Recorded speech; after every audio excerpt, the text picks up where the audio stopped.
विद्यार्थियों के विकास के लिए आकलन में आमूल चूल परिवर्तन, इसके आधार पे हमारी स्कूली शिक्षा प्रणाली की, हमारे जो स्कूल की जो शिक्षा प्रणाली है, हमारे स्कूल की शिक्षा प्रणाली की संस्कृति में आकलन का उद्देश्य क्या होती है? योगात्मक होती है। योगात्मक है जो मुख्य रूप से रट कर याद करने के कौशल को ही जांचता है सामान्यतया। इससे हटकर नियमित रचनात्मक मतलब कंस्ट्रक्टिव नियमित रचनात्मक आकलन की ओर ले जाना, इसको हमको डेवलप करना होगा, ले जाना होगा। इसकी कोशिश की गई है नई शिक्षा पद्धति में, जो अधिक दक्षता आधारित है, हमारे विद्यार्थियों में सीखने और उनके विकास को बढ़ावा देता है और उनकी उच्च स्तरीय दक्षताओं जैसे कि विश्लेषण, तार्किक चिंतन और अवधारणात्मक स्पष्टता को जांचता है। आकलन का प्राथमिक उद्देश्य वास्तव में सीखने के लिए होगा। यह शिक्षक और विद्यार्थी और पूरी स्कूली शिक्षा प्रणाली में हेल्प करेगा या मदद करेगा। सभी विद्यार्थियों के लिए सीखने और विकास का अनुकूलन इनके करने के लिए शिक्षण और सीखने की प्रक्रियाओं को, प्रोसेस को लगातार संशोधित करने में मदद करेगा।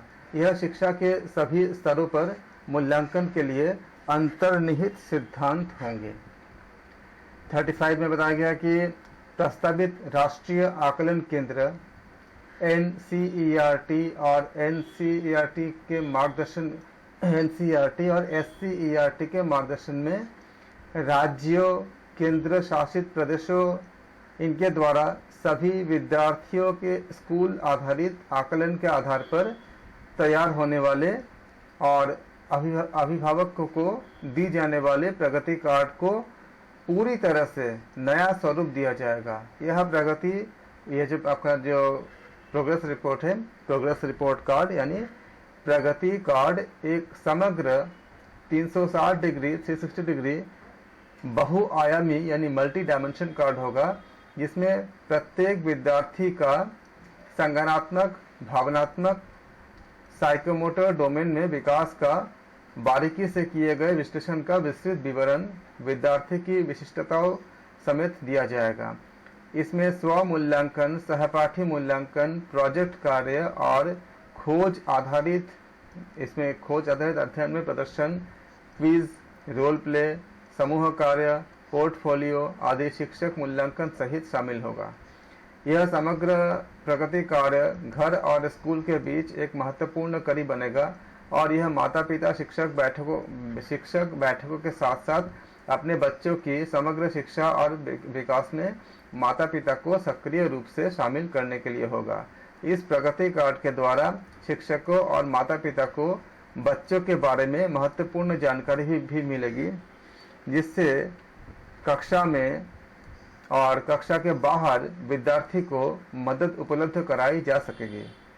छात्रों द्वारा AI आर्टिफिशियल इंटेलिजेंसी, AI मतलब छात्रों द्वारा AI आधारित सॉफ्टवेयर का विकास और उनका उपयोग माता पिता, छात्र और शिक्षकों के लिए सीखने के डेटा और इंटरैक्टिव प्रश्नावली के आधार पर उनके स्कूल के वर्षों के दौरान उनके विकास को ट्रैक करने में हेल्प मिलेगा, मदद के लिए किया जा सकता है, ताकि छात्रों को उनके रुचि के क्षेत्रों और उनके जो ज़रूरी जो फोकस होना चाहिए, फोकस के आवश्यक क्षेत्र के बारे में बहुमूल्य जानकारी प्रदान की जा सके, जिससे उन्हें इष्टतम करियर विकल्प, उनका जो भी उनको मकसद है, जो चाहते हैं, उस इष्टतम करियर उनका करियर का विकल्प बनाने का जो उनका जो टारगेट है उसको पाने में हेल्प मिल सके, मदद मिल सके।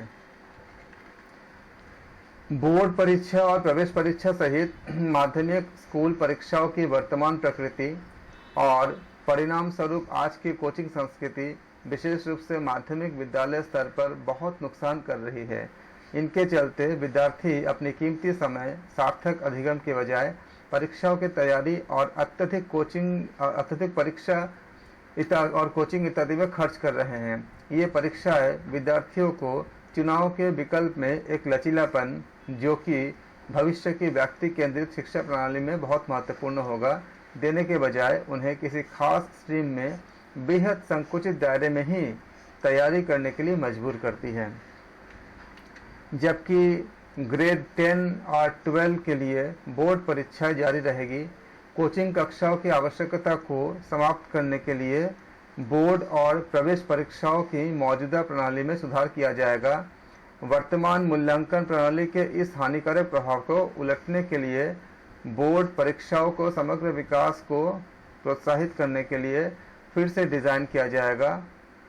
क्या बताया गया है कि वर्तमान मूल्यांकन प्रणाली के इन हानिकारक प्रभावों को उलटने के लिए बोर्ड परीक्षाओं को समग्र विकास प्रोत्साहित करने के लिए उनको फिर से डिज़ाइन किया जाएगा।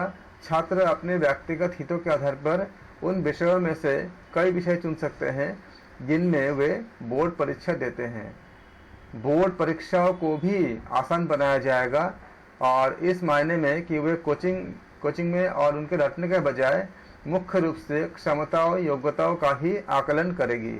कोई भी छात्र जो स्कूल की कक्षा में जाता है और अपनी ओर से एक बुनियादी प्रयास करता है, वह आसानी से बिना किसी अतिरिक्त प्रयास के संबंधित विषय बोर्ड परीक्षा को ही पास कर सकेगा और अच्छा प्रदर्शन कर सकेगा। बोर्ड परीक्षाओं के उच्चतर जोखिम पहलू को समाप्त करने के लिए सभी छात्रों को किसी भी स्कूल वर्ष के दौरान 2 बार बोर्ड परीक्षा देने की अनुमति दी जाएगी। एक मुख्य परीक्षा और यदि वांछित हो तो सुधार के लिए, और यदि उनको अगर ऐसा हो कि अगर ज़रूरत होती है एक मुख्य परीक्षा और यदि वांछित हो तो एक सुधार के लिए, एक और सुधार के लिए परीक्षा देने की अनुमति होगी। ऐसा 2020 की जो शिक्षा नीति है, नई शिक्षा नीति, राष्ट्रीय शिक्षा नीति, इसमें माना गया है, बताया गया है। अधिक लचीलापन विद्यार्थी के लिए चुनाव का विकल्प और सर्वोत्तम 2 प्रयास वाले आकलन जो मुख्य रूप से मुख्य क्षमताओं को ही जांच करते हैं, सभी बोर्ड परीक्षाओं के लिए तत्काल महत्वपूर्ण सुधार के रूप में देखे जाने चाहिए। इसी बीच बोर्ड अपनी बोर्ड परीक्षाओं के लिए अन्य समुचित मॉडल भी विकसित कर सकते हैं ताकि कोचिंग संस्कृति और परीक्षा के दबाव को कम कर सकें।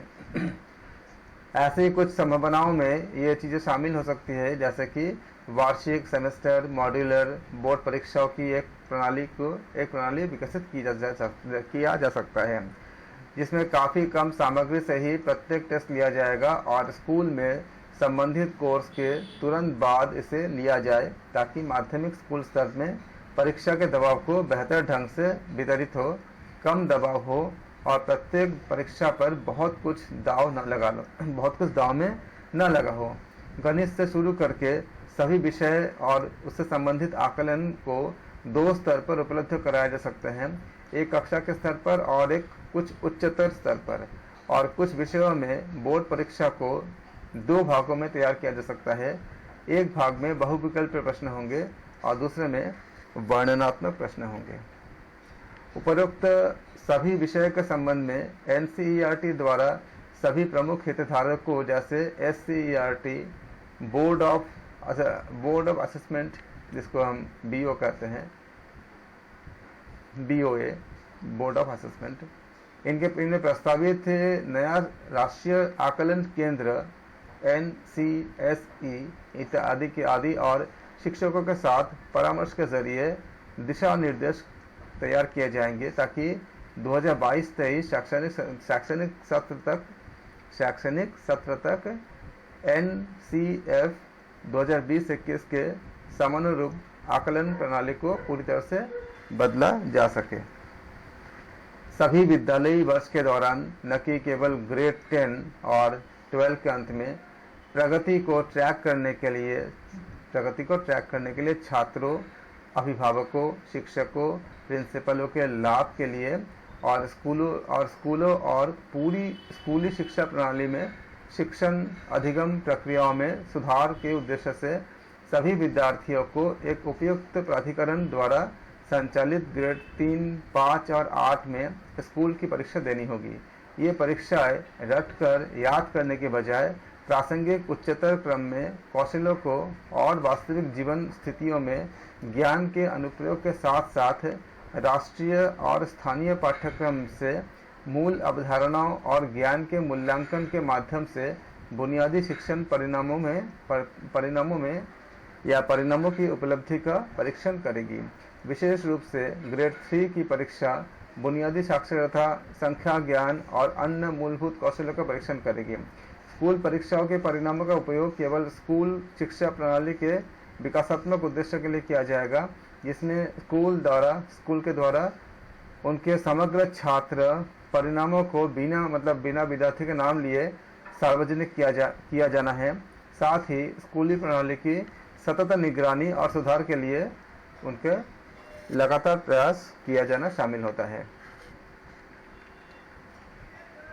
41 में बताया गया कि MHRD के तहत एक मानक निर्धारक निकाय के रूप में एक राष्ट्रीय मूल्यांकन केंद्र परक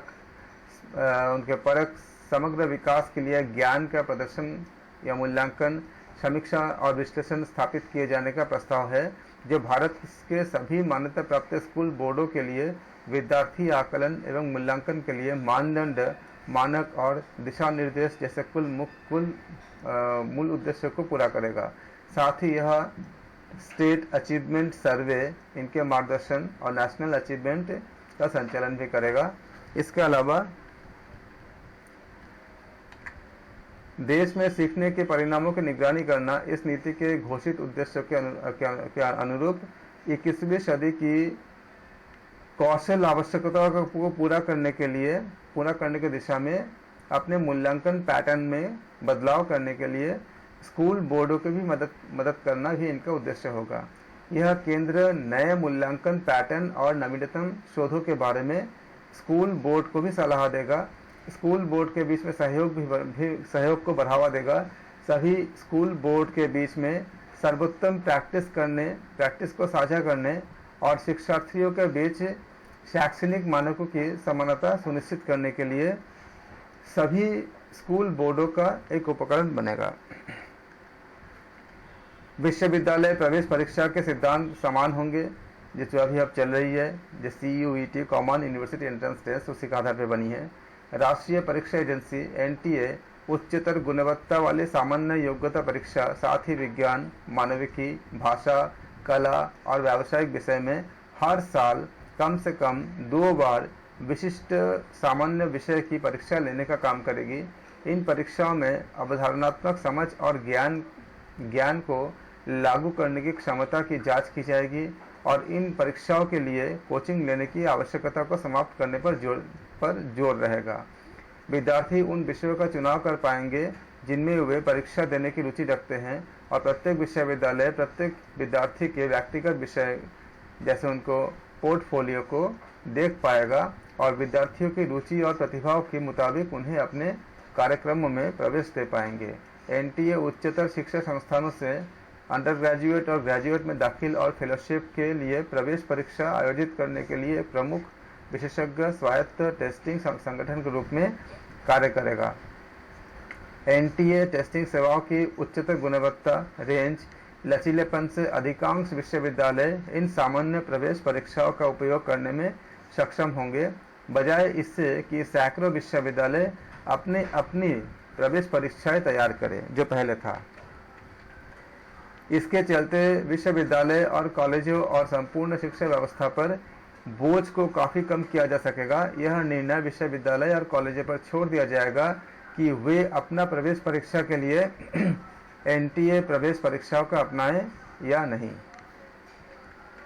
उसके बाद आती है विशेष प्रतिभा वाले और मेधावी विद्यार्थियों के लिए सहायता।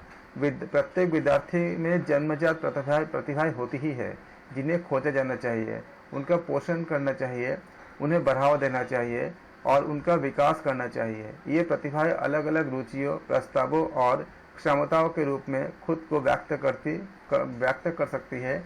जो छात्र किसी दिए गए दायरे में विशेष रुचि और क्षमताओं को दिखाते हैं, उन्हें उस दायरे की सामान्य स्कूली पाठ्यक्रम से परे भी अध्ययन करने के लिए प्रोत्साहित किया जाना चाहिए। शिक्षा में विद्यार्थियों की प्रतिभाओं और रुचियों की पहचान कर इन्हें बढ़ावा देने के तरीके शामिल होंगे।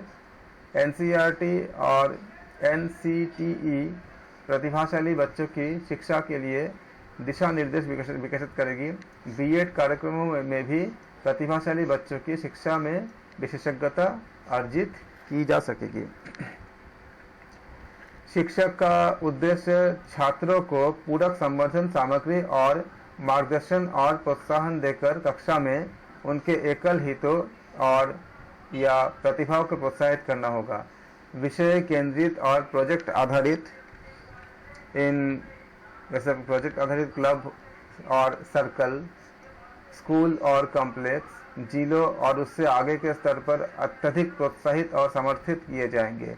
Science circle, math circle, music performance circle, chess circle, poetry circle, language circle, drama circle, debate circle, sports circle, eco club, स्वास्थ्य और कल्याण क्लब, योग क्लब इत्यादि इस प्रकार के कुछ उदाहरण हैं।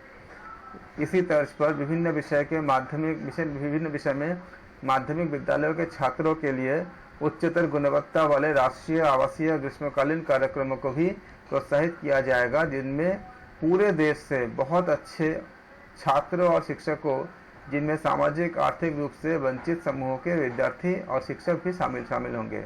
उनको आकर्षित करने के लिए गहन मेरिट आधारित लेकिन समान प्रवेश प्रक्रिया होगी।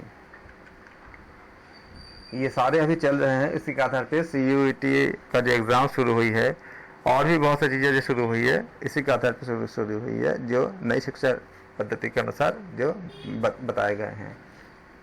देश भर में विभिन्न विषय में ओलंपियाड और प्रतियोगिताओं को आयोजित किया जाएगा, जिनमें स्कूल से लेकर स्थानीय और राष्ट्रीय स्तर पर जरूरी समन्वय के जरिए यह सुनिश्चित किया जाएगा कि सभी छात्र सभी स्तर पर जिनमें इन्होंने क्वालिफाई किए हैं उनमें भाग ले सकें। व्यापक भागीदारी सुनिश्चित करने के लिए ग्रामीण क्षेत्र और क्षेत्रीय भाषाओं में ओलंपियाड उपलब्ध कराने का प्रयास किया जाएगा। सार्वजनिक और निजी विश्वविद्यालय जिनमें IIT और NIT जैसे प्रमुख संस्थान शामिल है, उनको राष्ट्रीय और अंतर्राष्ट्रीय ओलंपियाड के परिणामों और अन्य संगत राष्ट्रीय कार्यक्रमों के परिणामों का उपयोग दाखिले संबंधी मानदंडों के भाग के रूप में उनके अवरस्नातक कार्यक्रम में प्रवेश करने के लिए प्रोत्साहित किया जाएगा। जब इंटरनेट से जुड़े स्मार्टफोन या टैबलेट सभी घरों और स्कूल में उपलब्ध होंगे, तो क्विज प्रतियोगिताओं, आकलनों, संवर्धन सामग्री वाले ऑनलाइन ऐप और साझा हितों के लिए ऑनलाइन समुदाय विकसित किए जाएंगे और सभी उपरोक्त चीज़ों को समृद्ध बनाने के लिए काम करेंगे, जैसे माता पिता और शिक्षक की उचित देखरेख में विद्यार्थियों के लिए समूह गतिविधियाँ, स्कूल चरणबद्ध तरीके से स्मार्ट कक्षागत स्कूल चरणबद्ध तरीके से स्मार्ट कक्ष विकसित करेंगे, ताकि डिजिटल शिक्षण शास्त्र का उपयोग हो सके और जिसके द्वारा ऑनलाइन संसाधनों और सहयोग के साथ सीखने और सिखाने की प्रक्रिया को समृद्ध किया जा सके। फिर शिक्षक वास्तव में बच्चों के भविष्य को आकार देते हैं, अतः हमारे राष्ट्र के भविष्य का भी निर्माण करते हैं। इस नेक योगदान के कारण ही भारत में शिक्षक समाज के सबसे ज़्यादा सम्मानित सदस्य थे और सिर्फ सबसे अच्छे और विद्वान ही शिक्षक बनते थे। विद्यार्थियों को निर्धारित ज्ञान, कौशल और नैतिक मूल्य प्रदान करने के लिए समाज शिक्षक या गुरुओं को उनके ज़रूरत की सभी चीज़ें प्रदान करता था। अध्यापक शिक्षा की गुणवत्ता, भर्ती, पदस्थापन, सेवा शर्तें और शिक्षकों के अधिकारों की स्थिति ऐसे नहीं है जैसी होनी चाहिए और इसके परिणाम स्वरूप शिक्षकों की गुणवत्ता और उत्साह वांछित मानकों को प्राप्त नहीं कर पाता। शिक्षकों के लिए उच्चतर दर्जा और उनके प्रति आदर और सम्मान का भाव, उनको उस भाव को पुनर्जीवित करने होंगे, ताकि शिक्षण व्यवसाय में बेहतर लोगों को शामिल करने हेतु उन्हें प्रेरित किया जा सकता हो। हमारे छात्र और हमारे राष्ट्र के लिए सर्वोत्तम संभव भविष्य सुनिश्चित करने के लिए शिक्षकों की प्रेरणा और सशक्तिकरण की आवश्यकता है। भर्ती और पदस्थापन। उत्कृष्ट विद्यार्थी ही विशेषकर ग्रामीण क्षेत्रों में शिक्षण पेशे में प्रवेश कर पाए और यह सुनिश्चित करने के लिए एक उत्कृष्ट 4 वर्षीय एकीकृत बीएड कार्यक्रम में अध्ययन के लिए बड़ी संख्या में मेरिट आधारित छात्रवृत्ति पूरे देश भर में स्थापित की जाएगी। ग्रामीण क्षेत्र में कुछ विशेष मेरिट आधारित छात्रवृत्ति को स्थापित किया जाएगा, जिसके तहत 4 वर्षीय बीएड डिग्री सफलतापूर्वक पूरा करने के बाद स्थानीय इलाके में निश्चित रोजगार भी शामिल होगा।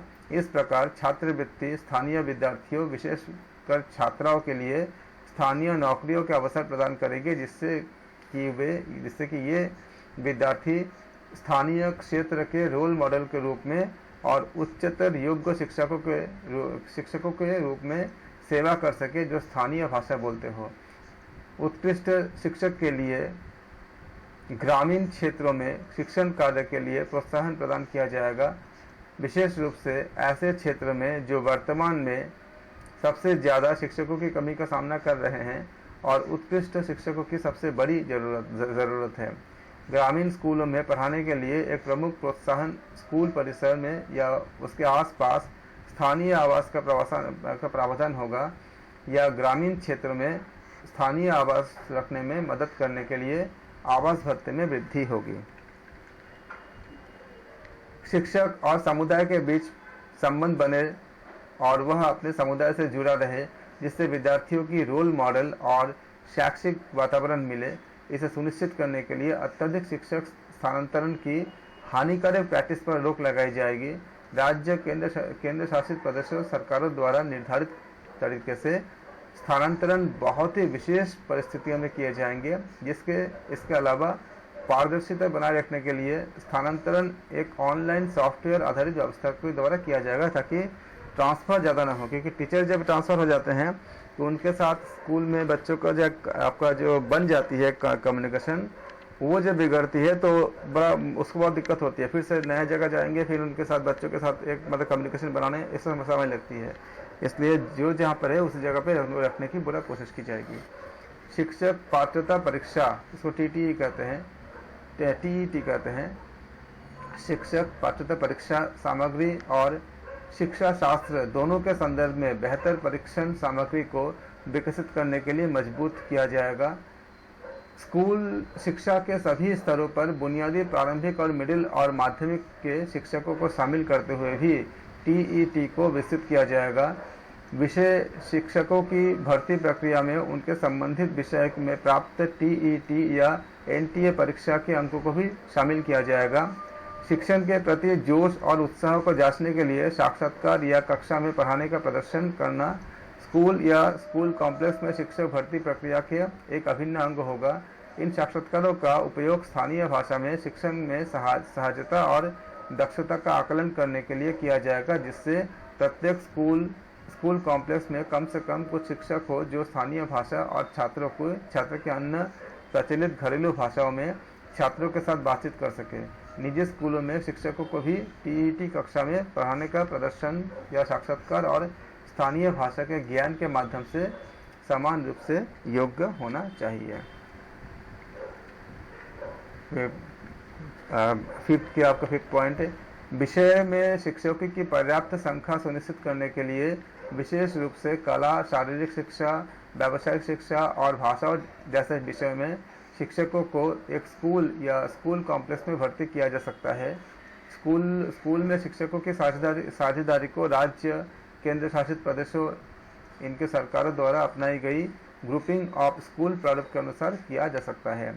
स्कूल कॉम्प्लेक्स के छात्रों को लाभान्वित करने और स्थानीय ज्ञान और विशेषज्ञता को बढ़ावा देने के लिए विभिन्न विषयों जैसे पारंपरिक स्थानीय कला, व्यावसायिक शिल्प, उद्यमिता, कृषि या कोई अन्य विषय में जहां स्थानीय विशेषज्ञता मौजूद हो, इनमें स्थानीय प्रतिष्ठित व्यक्तियों या विशेषज्ञों को विशेष प्रशिक्षक के रूप में रखने के लिए प्रोत्साहित किया जाएगा। अगले 2 दशकों में अपेक्षित विषयवार शिक्षकों की रिक्तियों का आकलन करने के लिए एक इनके लिए एक तकनीक आधारित व्यापक शिक्षा आवश्यकता आयोजना और भावी आवश्यकताओं के अनुमान का कार्य प्रत्येक राज्य द्वारा आयोजित किया जाएगा। भर्ती और पदस्थापन में ऊपर बताई गई सभी पहलों को जितने भी हमने अभी डिस्कस किए हैं समय के साथ ज़रूरत के मुताबिक बढ़ाया जाएगा, जिसका उद्देश्य सभी रिक्त पदों पर स्थानीय शिक्षकों सहित योग्य शिक्षकों को नीचे वर्णित करियर प्रबंधन और प्रगति के लिए उपयुक्त गुणवत्ता प्रोत्साहन सहित भर्ती करना होगा। शिक्षक शिक्षा कार्यक्रम और उनके जो ऑफरिंग्स इस प्रकार से अनुमानित रिक्तियों के सामंजस्य होंगे। सेवा काल के दौरान कार्य संस्कृति और वातावरण। स्कूलों के जो काम के वातावरण और संस्कृतियों में आमूलचूल परिवर्तन करने का प्राथमिक लक्ष्य शिक्षकों की क्षमताओं को अधिकतम स्तर पर बढ़ाना होगा, ताकि वे अपना काम प्रभावी ढंग से कर सके और यह सुनिश्चित हो सके कि शिक्षकों, छात्रों, अभिभावकों, प्रधान अध्यापकों और अन्य सहायक कर्मचारियों की एक समावेशी समुदाय का हिस्सा बन सके, जिनका एक कॉमन लक्ष्य सुनिश्चित होगा कि सभी बच्चे सीख सके। इस दिशा में पहली आवश्यकता स्कूल में सभ्य और सुखद कार्यस्थिति सुनिश्चित करनी होगी। यह सुनिश्चित करने के लिए स्कूलों में पर्याप्त और सुरक्षित भौतिक संसाधन, शौचालय, स्वच्छ पेयजल, सीखने के लिए स्वच्छ और आकर्षक स्थान, बिजली, कंप्यूटर का पूरा उपकरण, इंटरनेट, पुस्तकालय और खेल मनोरंजन के साथ मुहैया करवाने होंगे, ताकि स्कूलों के शिक्षक और छात्र सभी जेंडर के छात्र और दिव्यांग बच्चों सहित एक सुरक्षित, समावेशी और प्रभावी शिक्षण वातावरण प्राप्त कर सके और उनके स्कूलों में पढ़ाने और सीखने के लिए सुविधाजनक और प्रेरित महसूस करें। सेवाकालीन प्रशिक्षण ने स्कूलों में कार्यस्थल पर सुरक्षा, स्वास्थ्य और पर्यावरण इन पर इनपुट होंगे, ताकि यह सुनिश्चित किया जा सके कि सभी शिक्षक इन आवश्यकताओं के प्रति संवेदनशील हो।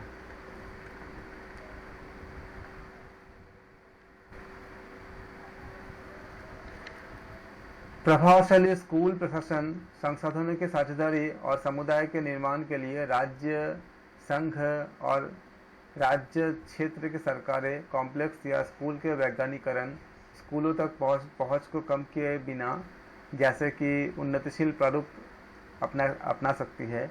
उदाहरण के लिए जैसे स्कूल कॉम्प्लेक्स का निर्माण जीवंत शिक्षक समुदायों के निर्माण की दिशा में एक लंबा रास्ता तय कर सकता है।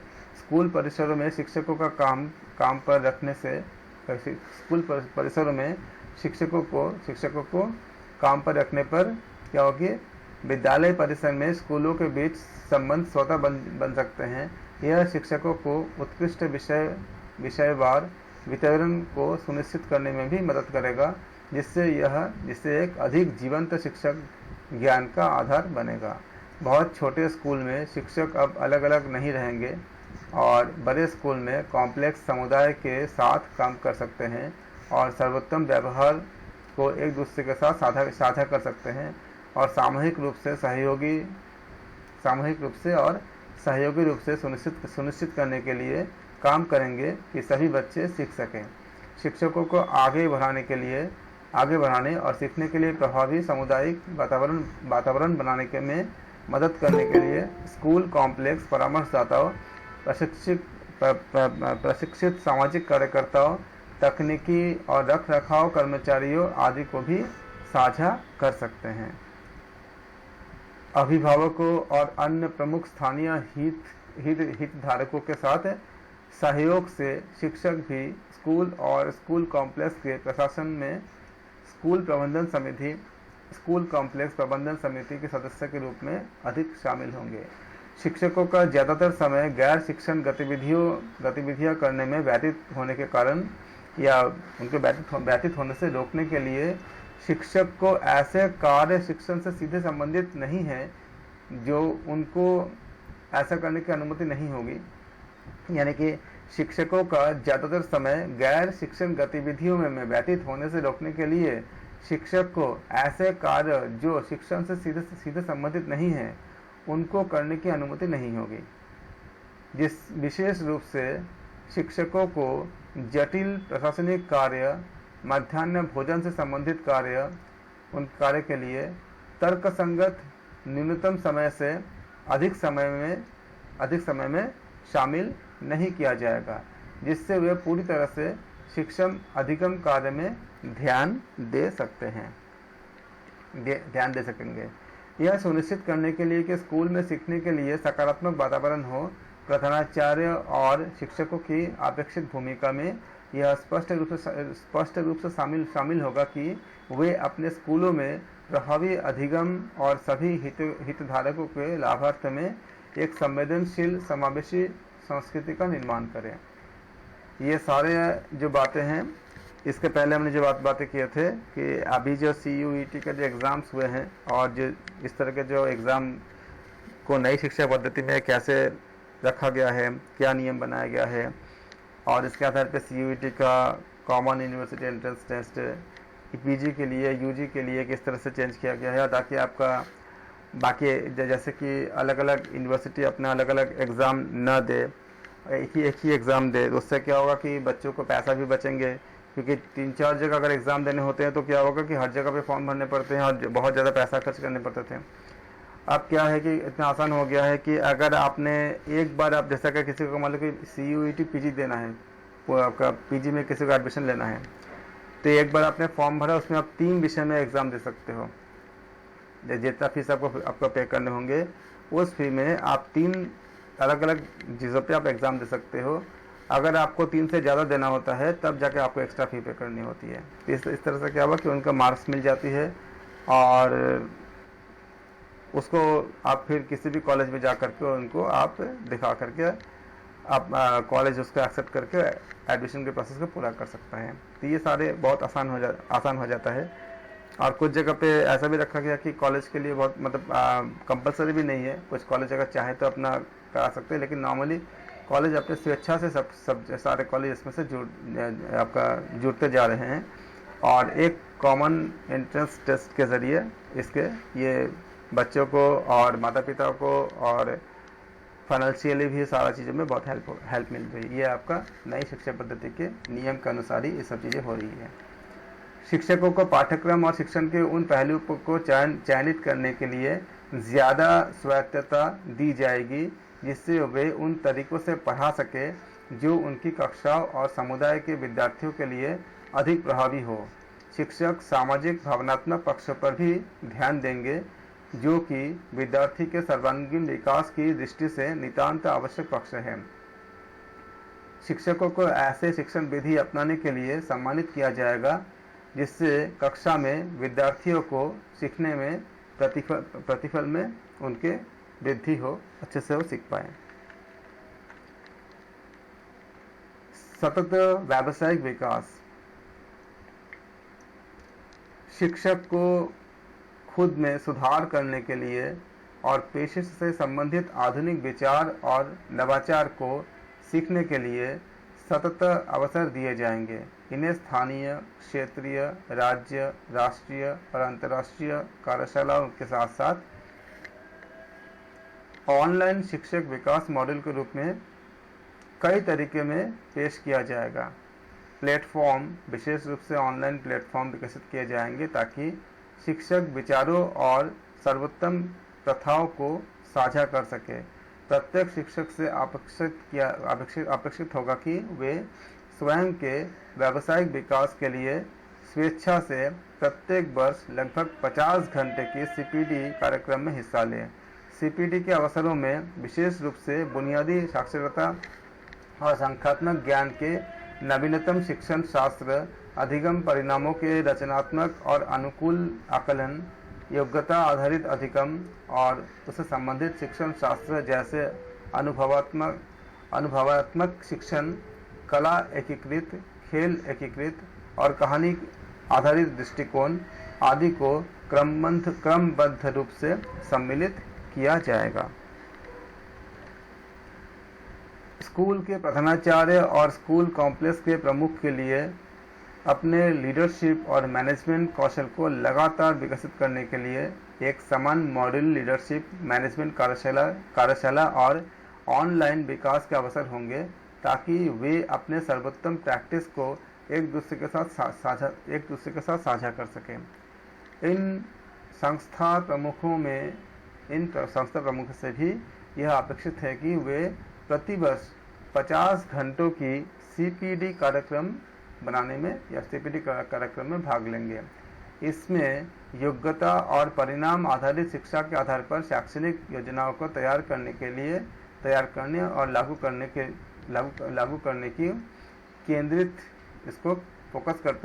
उनको केंद्रित करते हुए लीडरशिप और मैनेजमेंट के साथ साथ विषय वस्तु और शिक्षण शास्त्र संबंधित कार्यक्रम शामिल होंगे।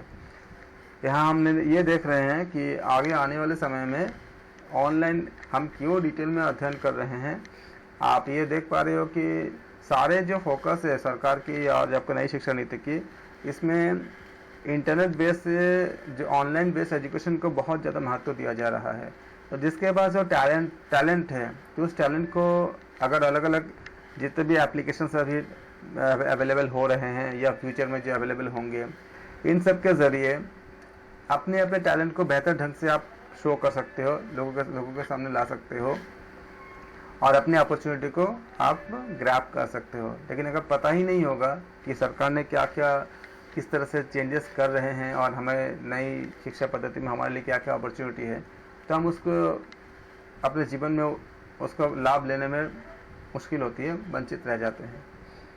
इसलिए इन सब के आधार पर आज टेक्नोलॉजी का बहुत ज़्यादा उपयोग होने वाली है और जिसके पास जो क्वालिटी है, उस क्वालिटी को आप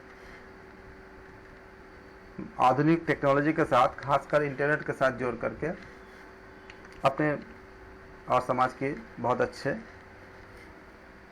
करियर को और बहुत अच्छे काम हम कर सकते हैं, खासकर एजुकेशन के क्षेत्र में। करियर मैनेजमेंट और प्रगति CMP। उत्कृष्ट प्रदर्शन कर रहे शिक्षकों की पहचान की जानी चाहिए और उन्हें पदोन्नति और वेतन वृद्धि दी जानी चाहिए, जिससे कि वे सभी शिक्षकों को अपना बेहतरीन कार्य करने के लिए प्रोत्साहन मिले। अतः एक सशक्त मेरिट आधारित कार्यकाल, पदोन्नति और वेतन व्यवस्था का निर्माण ये किया जाएगा, जिसमें शिक्षकों का प्रत्येक स्तर बहुस्तरीय होगा और जिससे बेहतरीन शिक्षकों को प्रोत्साहन करने में पहचान मिलेगी।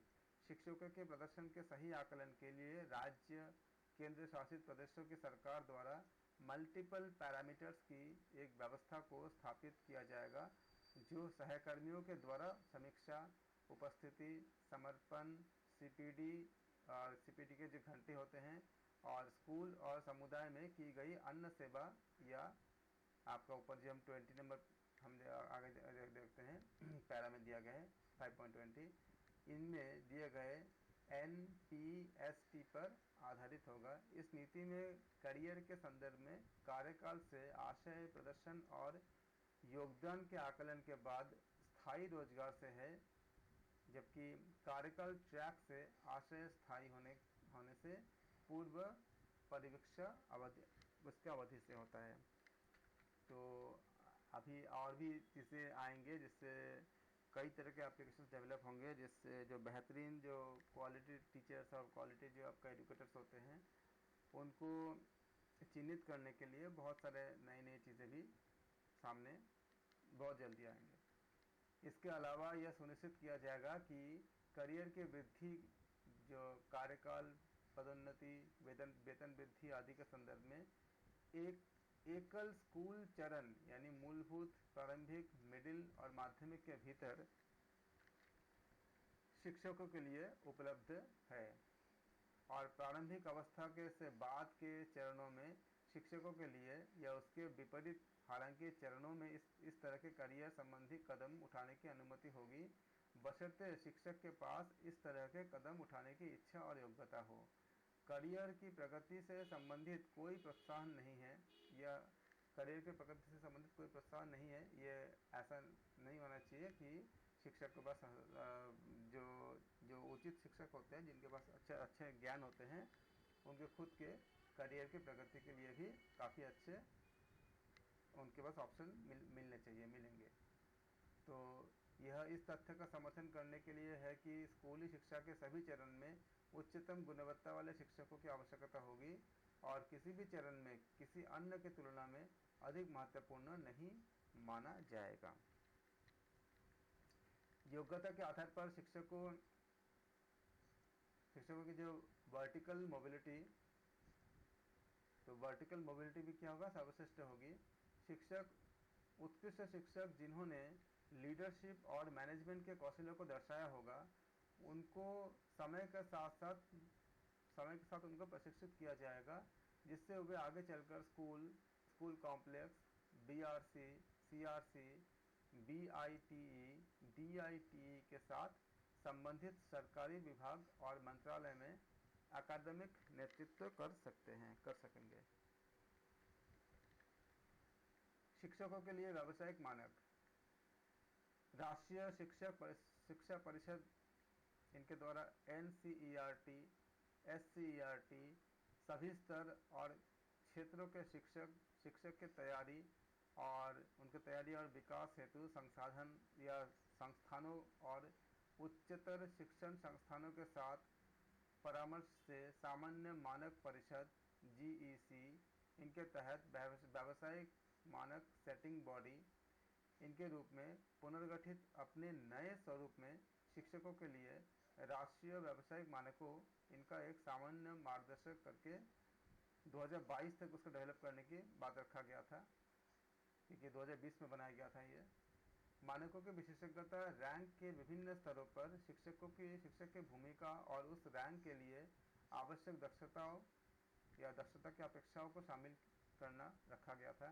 इसमें प्रत्येक रैंक में किए गए प्रदर्शन के मूल्य के लिए उनके स्टैंडर्ड भी होंगे, मानक भी शामिल होंगे, जो कि समय समय पर किए जाएंगे इनके सारे कार्य के आधार पे।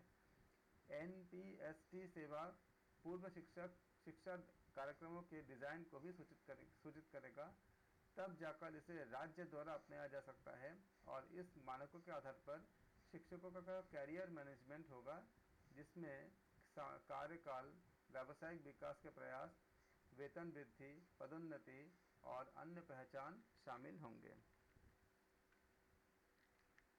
कार्यकाल अवधि या वरिष्ठता के बजाय सिर्फ निर्धारित मानकों के आधार पर पदोन्नति और वेतन में वृद्धि होगी। 2030 में राष्ट्रीय स्तर पर व्यावसायिक मानकों की समीक्षा और संशोधन किया जाएगा और उसके बाद हर 10 वर्ष में व्यवस्था की गुणवत्ता उनका सख्त अनुभवी विश्लेषण किया जाएगा। विशिष्ट शिक्षक। स्कूल शिक्षा के कुछ क्षेत्र में अतिरिक्त विशिष्ट शिक्षक की आवश्यकता होती है। इन विशिष्ट आवश्यकताओं के कुछ उदाहरण में मिडिल और माध्यमिक स्तर के विकलांग दिव्यांग बच्चों, ऐसे छात्रों सहित जिन्हें सीखने में कठिनाई या लर्निंग डिसेबिलिटी होती है, इनके शिक्षण हेतु विषयों का शिक्षण शामिल है। इन शिक्षकों को सिर्फ विषय शिक्षण ज्ञान और संबंधित शिक्षण के उद्देश्य को ही इसकी ही खाली समझ नहीं, बल्कि विद्यार्थियों की विशेष आवश्यकताओं को समझने के लिए उपयुक्त कौशल भी होने चाहिए। इन क्षेत्र में शिक्षकों और सामान्य शिक्षकों को उनके शुरुआती दौर में या फिर सेवा पूर्व शिक्षक की तैयारी होने के बाद द्वितीयक विशेषज्ञता विकसित की जा सकती है। इसके लिए शिक्षकों को सेवाकालीन और पूर्व सेवाकालीन मोड में पूर्णकालिक या अंशकालिक मिश्रित कोर्स बहुविषयक महाविद्यालय उनकी ओर या विश्वविद्यालय में उपलब्ध कराए जाएंगे। योग्य विषय के शिक्षकों जो विषय शिक्षण को भी संभाल सकते हो, उनकी पर्याप्त उपलब्धता सुनिश्चित करने के लिए NCTE और RCI के पाठ्यक्रम के बीच में व्यापक तालमेल को सक्षम किया जाएगा। इसके बाद हमारे आते हैं शिक्षक शिक्षा दृष्टिकोण। शिक्षक शिक्षा दृष्टिकोण से हम कल से करेंगे। आज हम यहाँ तक किया हमने। आप इतना कंटेंट को रेडी कर लेंगे और इसके बाद हम शिक्षक शिक्षा दृष्टिकोण का हम अध्ययन करेंगे। आप सबका धन्यवाद। Thank you so much. Thank you sir.